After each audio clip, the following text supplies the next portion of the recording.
అందరికీ నమస్కారం. తన్వి చెప్పే కథలకు స్వాగతం. ఈరోజే మొదటిసారిగా మా ఛానల్ చూస్తున్నట్లయితే ప్లీజ్ లైక్ చేయండి, షేర్ చేయండి, సబ్స్క్రైబ్ చేసి మమ్మల్ని సపోర్ట్ చేయండి. ఈరోజు స్కంద పంచమి. స్కందుడు దేవసేనాధిపత్యం పొందిన ఆషాఢ శుద్ధ షష్ఠికి ముందు రోజు స్కందవ్రతాచారాన్ని శాస్త్రాలు ఉపదేశించాయి. అదే స్కంద పంచమి. మరునాటి షష్ఠిని కుమార షష్ఠిగా వ్యవహరిస్తారు. శివకుమారుడైన కుమారస్వామికి స్కందుడు, కార్తికేయుడు, సుబ్రహ్మణ్యుడు అని నామాంతరాలు ఉన్నాయి. కుమారస్వామి గురించి పురాణాల్లో భిన్నగాథలు ఉన్నాయి.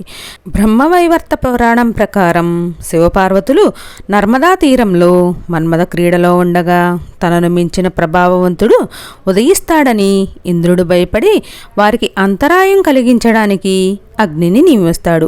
అగ్నిని చూసిన శివుడు పార్వతికి దూరంగా జరగ్గా భూమిపై పడనున్న శివతేజాన్ని అగ్ని గ్రహించి దాన్ని భరించలేక గంగలో వదలగా గంగ రెల్లు పొదల్లో జారవిడిచిందని పురాణాల కథనం.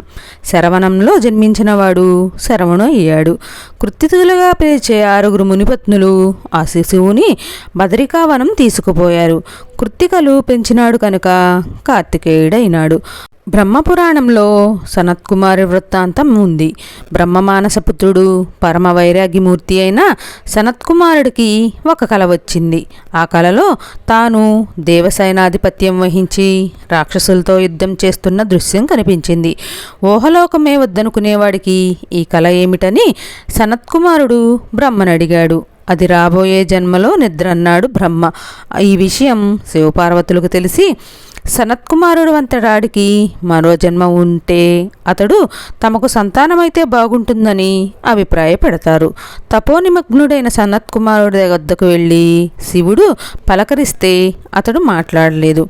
శివుడు ఆగ్రహించి శపించగలనని హెచ్చరిస్తాడు. కళ్ళు తెరిచి సనత్కుమారుడు శాపఫలితం తన దేహానికే కానీ ఆత్మకు కాదంటాడు. శపిస్తానన్నా భయపడని సనత్కుమారుని చూసి ఆశ్చర్యపోయిన శివుడు వరం కోరుకోమంటాడు. దానికి అతడు ప్రపంచం మీద ఏ ఆశ లేని నాకు వరం దేనికి, కావాల్సి వస్తే నీకే ఇస్తాను, కోరుకోమని చెప్పాడు.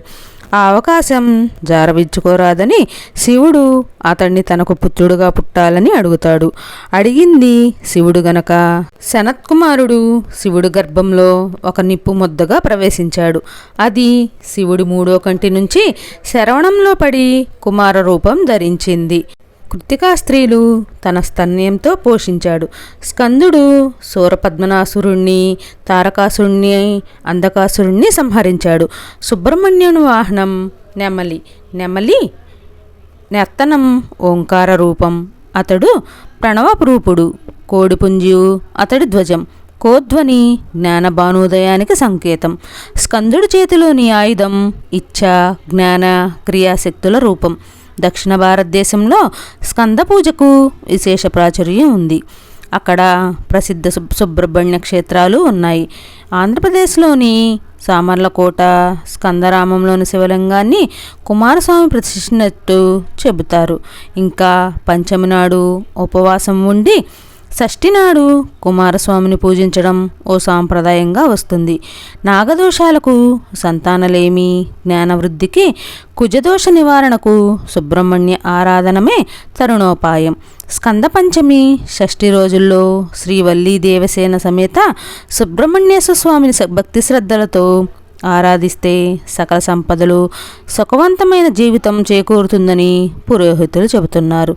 స్కంద పంచమి, కుమార షష్ఠి, స్కంద షష్ఠి రోజుల్లో ఇలా చేస్తే సంపదలు చేకూరుతాయి.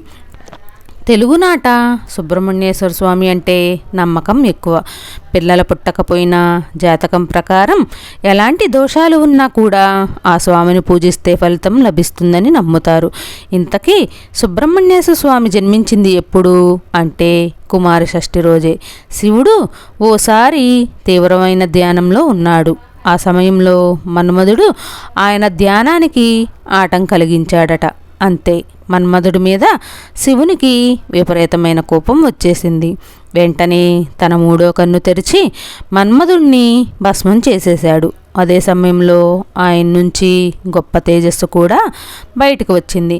ఆ తేజస్సుని అగ్నిదేవుడు కూడా భరించలేకపోయాడు. దాంతో ఆయన దాన్ని గంగానదిలో రెల్లు పొదల మధ్య విడిచిపెట్టాడు.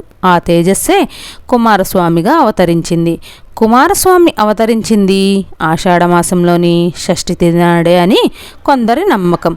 అందుకే ఆ రోజుని కుమార షష్ఠి పేరుతో ఘనంగా నిర్వహిస్తూ ఉంటారు. కుమారస్వామి 6 ముఖాలతో అవతరించాడు కాబట్టి ఆయనను షణ్ముఖుడు అని పిలుస్తారు. అందుకే ఆయనకు షష్ఠి తిథి అంటే చాలా ఇష్టం. ఇక ఆషాఢమాసంలో తను పుట్టినరోజైన కుమార షష్ఠి అంటే మరీ ఇష్టం. కుమార షష్ఠిని 2 రోజుల పాటు ఘనంగా జరుపుకుంటారు. ఆ ముందు రోజుని స్కంద పంచమిగా పిలుస్తారు. ఈ పంచమి మంచి ఫలితం ఉంటుంది. ఈ 2 రోజుల్లో వల్లీ దేవసేన సమేతంగా ఉన్న స్వామి ఆలయానికి వెళ్ళి దర్శించుకుంటే సంతానం కలిగి తీరుతుంది. ఈ రోజుల్లో స్వామికి అభిషేకం చేయించిన సుబ్రహ్మణ్యాష్టకాన్ని చదువుకున్నా కూడా ఆయన అనుగ్రహం లభిస్తుంది. వీలైతే మనకు దగ్గరలో ఉన్న నాగరాళ్ళు లేదా పుట్ట దగ్గర చిమ్మిల్ని ప్రసాదానం ఉంచి పాలు పోసినా మంచిదే.